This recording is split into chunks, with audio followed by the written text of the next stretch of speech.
everyone, welcome back to my channel, or welcome to my channel if you're new. I'm Erin, and for today's video we are going to be transforming this blank Dollar Tree love sign that I picked up. So my plan for this is to use chalk paint, just stress that a little bit, put some paper flowers on it, and I thought about putting vinyl on it, but I'm not 100% sure that I'm going to actually do that. So let's jump into it. Okay, so here's what all you're going to need for this craft. You're going to need your sign that you're going to be painting. This one I got from Dollar Tree. You're going to need your paint. I'm using chalk paint. It's Waverly chalk paint from Walmart in the color Peacock. Obviously, you're going to need a paintbrush. This right here, this is the wax that you can use to cover it, to seal it when you're done. You're going to need sandpaper if you want to distress the paint, which I'm going to try to do. I'm also going to attach paper flowers, so I have my paper.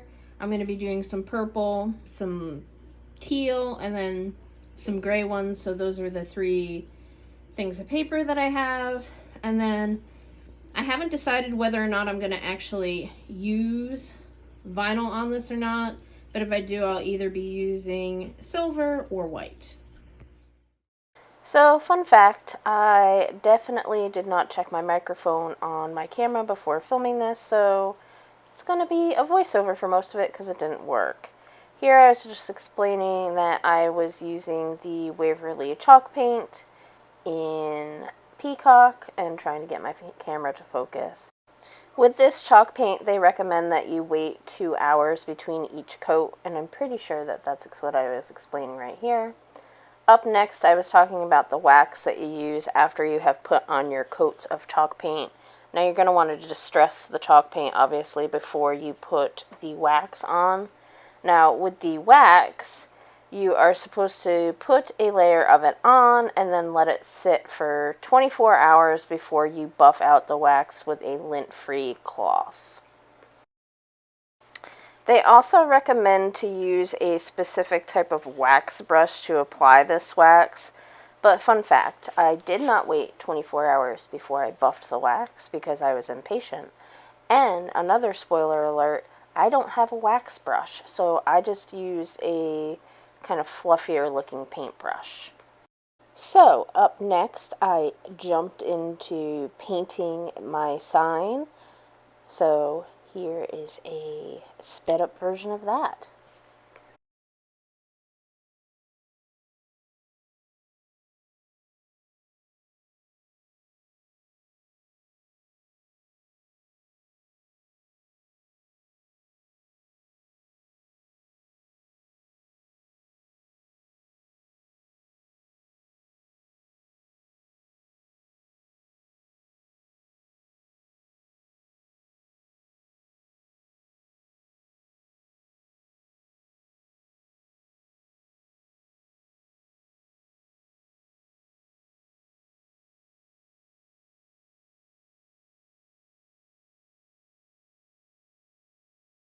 Okay, so this was after the first coat of chalk paint that I put on. I had done, obviously, the main surface area as well as the top of the sign.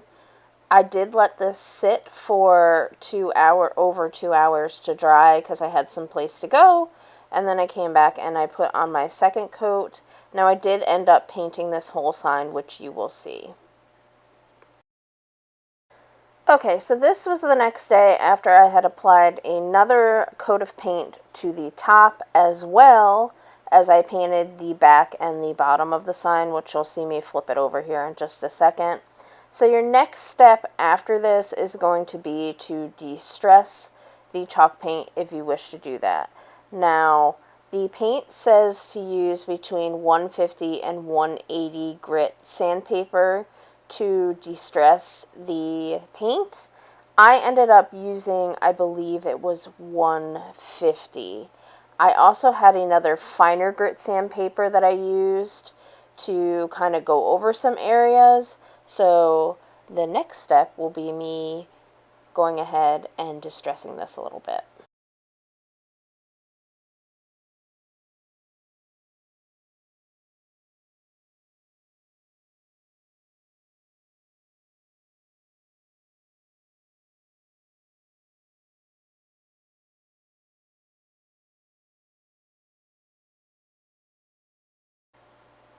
Here is what the sign looked like after I did some distressing on it. I did go ahead after this and wipe off a little bit more of the dust. I wanted to do minimal distressing on this because this is actually a present for my mom, and I didn't know how much distressing she would actually like on it, and I think that this ended up being the perfect amount. Now, when you put the wax on, you'll see that the distressing becomes a little bit less noticeable, but it is still there. So the next step was to apply the wax.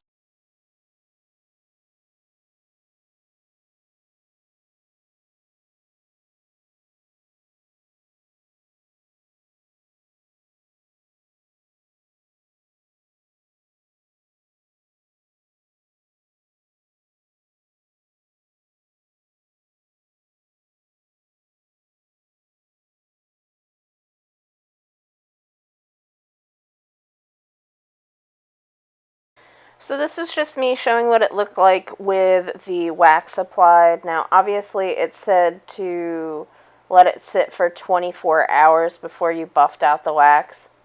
I didn't do that. I did let it sit probably for about 8 to 10 hours, though, to dry, just to make sure that that wax was pretty much dried. So the next step after this was to go ahead and cut out the paper flowers that I wanted to attach. Okay, so first thing you're going to want to do is go into Cricut Design Space.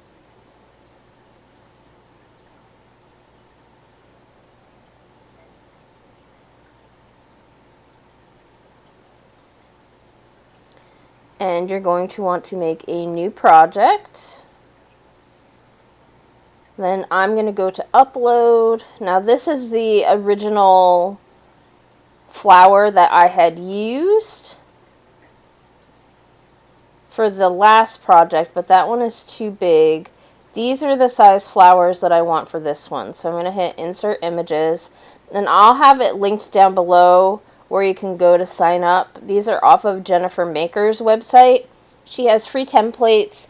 You just have to sign up for emails, and you can get them for free, which is awesome. Now, like I said, I'm going to be making 6 of these, but if you look over here, there are a ton of them. And that's because this is actually, it will cut enough flowers for the size shadow box that you want. Obviously, I don't want to do that. So what I'm going to do is I am going to ungroup these.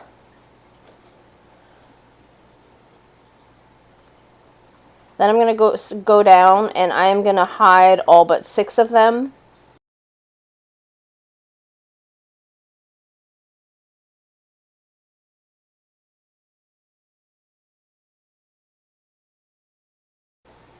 See, right now these are just kind of stacked on top of one another.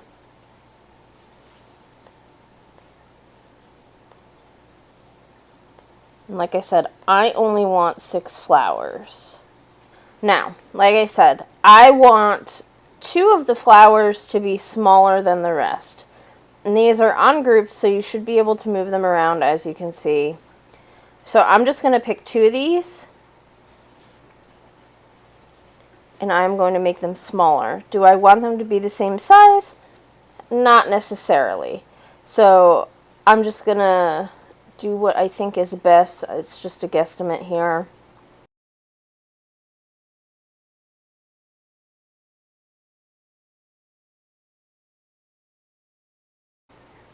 Actually, I do want them to be the same, so scratch that. I'm going to end up deleting this one. Delete that. Then I'm going to duplicate this one and move it over here. Now, as you can see, these are all different colors, so when you hit Make It, it's going to sort them by color. Now, I want 2 of each color, so what I'm going to do, see how the 2 that are the same color are on the same mat.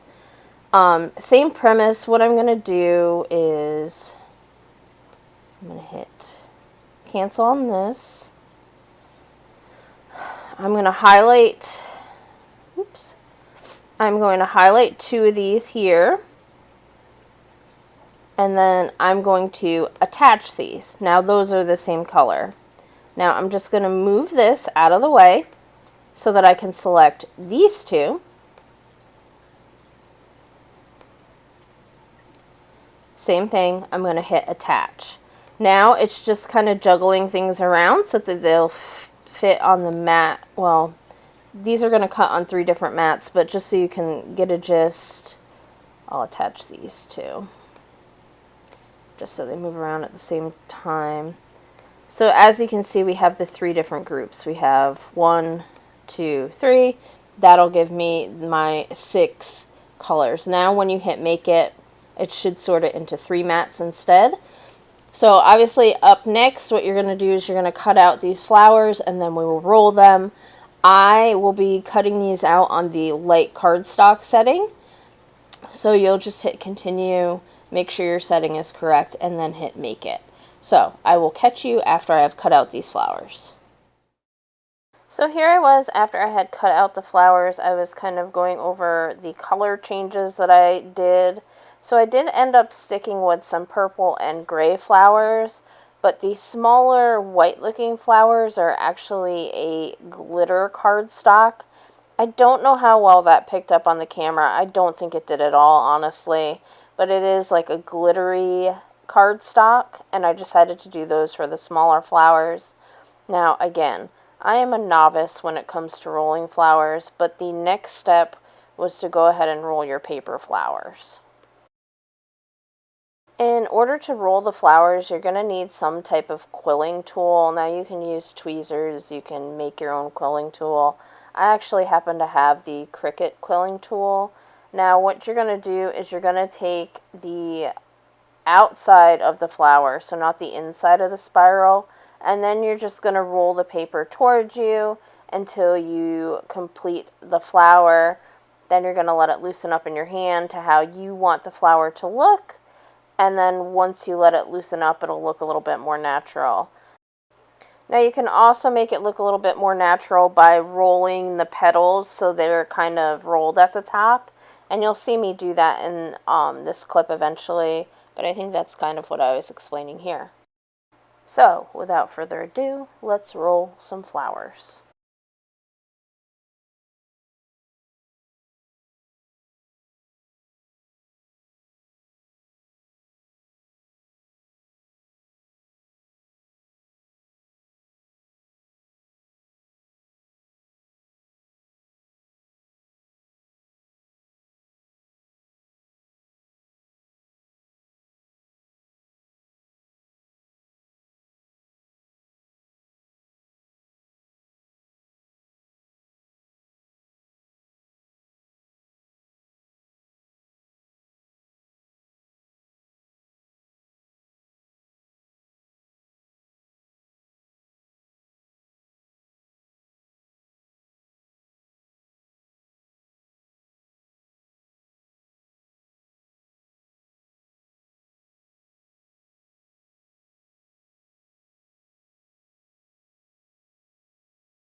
So here I was just showing the final product of the flowers that I had made.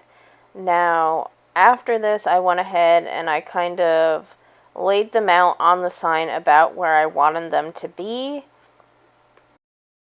Now, obviously, your project doesn't have to be the same as my project. Kind of play around with where you want the flowers to go, try different patterns and what have you, and that's what I'm doing here.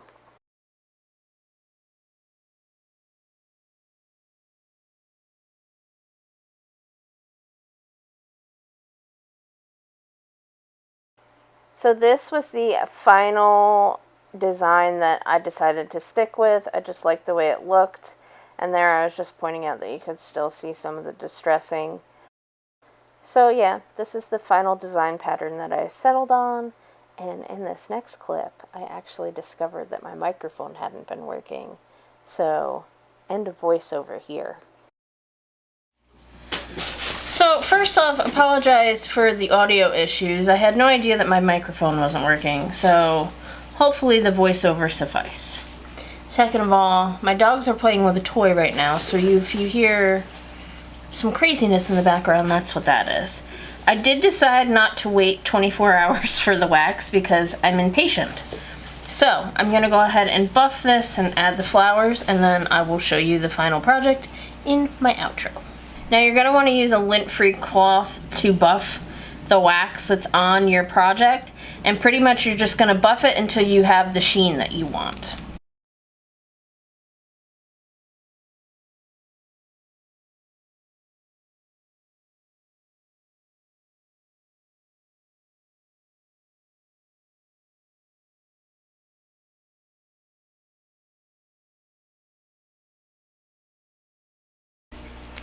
So here is the finished product. Let's jump into the outro.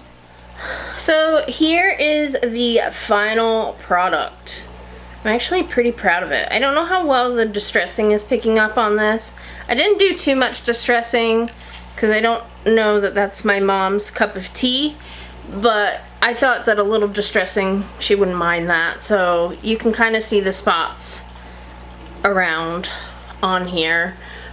I think it looks good. I mean, again, I'm not the best paper flower maker, but I think that they look good. I think she'll like it. But yeah, this is the final product and I'm pretty proud of it. Hopefully she'll like it too. But that is it for this video, guys. If you like this video, please, please, please give me a big old thumbs up. Also, if you haven't yet subscribed to my channel but you enjoy my videos, please hit the subscribe button down below. And I'll catch you guys in my next video. Bye!